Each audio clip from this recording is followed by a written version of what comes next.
ideally what you're going to feel is if you went straight up like this and went back, that'd be cupped, right? If you went back like this, that'd be bowed. The 45-degree angle here as you turn, that's the direction your hinge is happening right there. So you're just going back and see what that does. It flattens that wrist. Yeah. And then, see what I'm saying? And then you're just right there. turn. And there's flat. Yeah. Isn't that cool? Yeah. So watch this for our viewer here. So this is pretty cool. If I were to go straight up, it cups my wrist. If I were to go straight back, it bows it. If I were to go at a 45-degree angle, it flattens my wrist. So now from this angle, guys, watch this. Up, cupped. Back, bowed. The 45-degree angle, dead flat. Okay, if I combine that with a turn, but this is a great example of, or illustration I should say, of how the takeaway happens. What I love about this is it's illustrating exactly how much hinge is happening and in what direction it's happening. That's happening though with my left shoulder pushing down on the heel pad in that 45-degree direction. So you'll see a lot of our players practice with an alignment rod from their heel out from their toe at a 45-degree angle, and all they're doing is just getting the club going in that direction. Well, what's cool is I combine that with a turn, and look how perfect that takeaway is right down the line with a flat left wrist. I keep turning, it's right up my forearm. There it is right there, a nice flat position at the top. As Sean said, 50% turn, 50% hinge. It's not 50% hinge, 50% turn. It's not one and then the other. It's a blending of the two. Yeah. This is just the illustration of how much hinge is happening and what direction it is happening. So we get this down, we blend it with a nice turn, and there's the perfect takeaway, but a wonderful way to get that. So yeah, hop in there. Yeah. You don't even need these two lines. You can just get that one right there. So this is going to be, we're going to get it right there, and that's going to get more set right here. This elbow's going to be much more relaxed and in, okay? And then you're just going to just feel like it's just more set right there. That's the only difference what I do from what you do is I keep this in more and have that more set. That was ridiculously good. That was best of the day. Yeah, 100%. Nearly a 90-degree angle between left arm and club. I don't want them leaving here picking that up and creating that with their wrist. That's so important, and I try to make it clear every time I talk about hinging. It's not happening without the body's turn. The body's turn is making that happen, and how that's possible is through the proper setup that creates an angle between the lead arm and the golf club, that if I just push away on the handle as I turn, it creates that angle. And that's very important for the viewer to understand, because I do not want anybody leaving hearing hinge the golf club and actively creating that with their hands on the club. That just backs the club up behind their body, gets the hands overactive, and actually causes more disconnection than not in the golf swing. Push, create the L, and see, that's where I want to see you even do better with that. And then so there you are right there. That's the position right there. Gotcha. This is where I need my man right here. So you guys can now be his coach and watch and see if he can get there.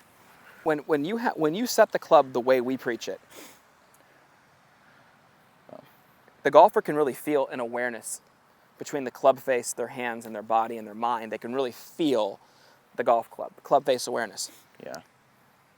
Many people who actively work on the set lose that club face awareness, and they lose the club face. If you feel like you're one of those people, make sure you get to a feeling of understanding how to use the setup that has the proper angle to then use that lead arm to create the angle necessary between the golf club and that left arm for the player.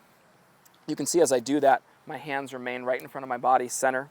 The same distance between my body and my hands remains, so I have good connection and I have good width. And when I set that golf club, it actually controls the club and controls the face, where the player who doesn't have it set, or the player who artificially tries to set it, they lose it the whole time. The club's just basically, lost around their body. What I'm seeing in my man's swing a little bit, it's kind of, rather than pushing away right here and then away right here, and see how it's just set right there? It's like you're taking the handle right here. This was good. My coach told me this one a long time ago, and it really helped me. Just creative feelings. Not just pushing down away here, but pushing away right here on the handle. Boom. And see how it just leverages the club and sticks it right there? That's what I'd like to see you have. Rather than being here with the club pointed to the sky, and then what? Your mind feels it pointed to the sky right there and goes like this. Oh, let me get it back there, right there. That was it. Oh my gosh, was that good? That was it. So what I want you to do on this next one, even shorter with more set. So what I mean by shorter with more set, like you're leveraging the handle, you're pushing away on this left heel pad here. You see how when you originally took it back, it was very dead right there? Yeah. Push away and get it set right at shoulder high. You should be feeling like shoulder high swings right now with the club more set. That was really good right there. So here's the thing, for a lot of players, this is a really common thing that of players who are trying to trim down the length of their swing and reduce the excess movement at the top. What happens a lot of times is the golfer will have very dead hands off the start, and then they can, the swing's already almost complete right here. It would be complete if what?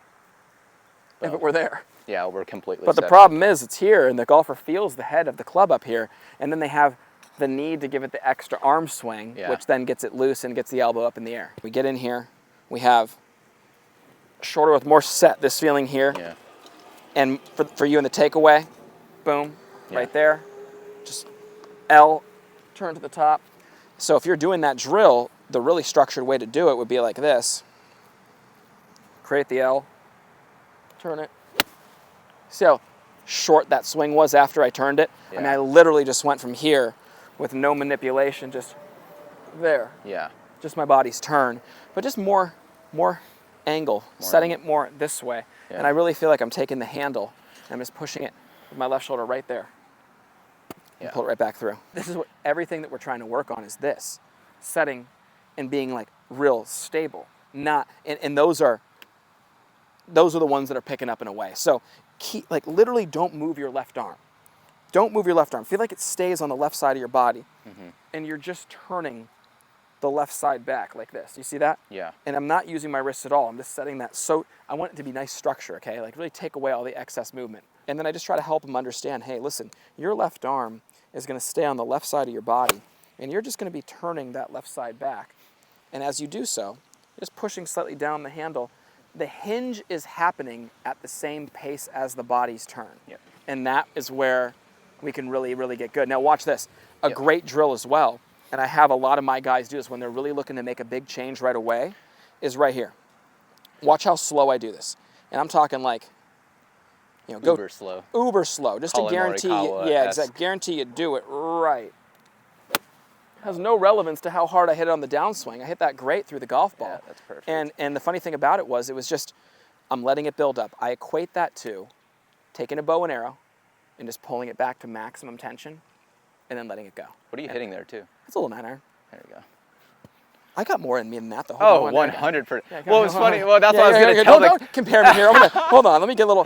No, I was going to tell the camera that he's doing a half swing 9-iron, guys, in like a average. There we go. Come on, here we go. Come on. Go, baby. That might hit the pin.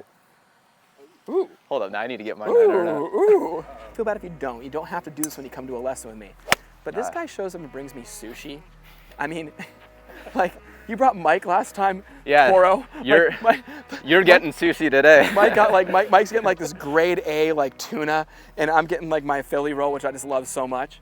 And I mean, it's unbelievable. This guy's he's world class. He's one of our favorites. Just such a good guy. So it means the world that he can actually come down here and we make his golf game better because we kind of owe it to him.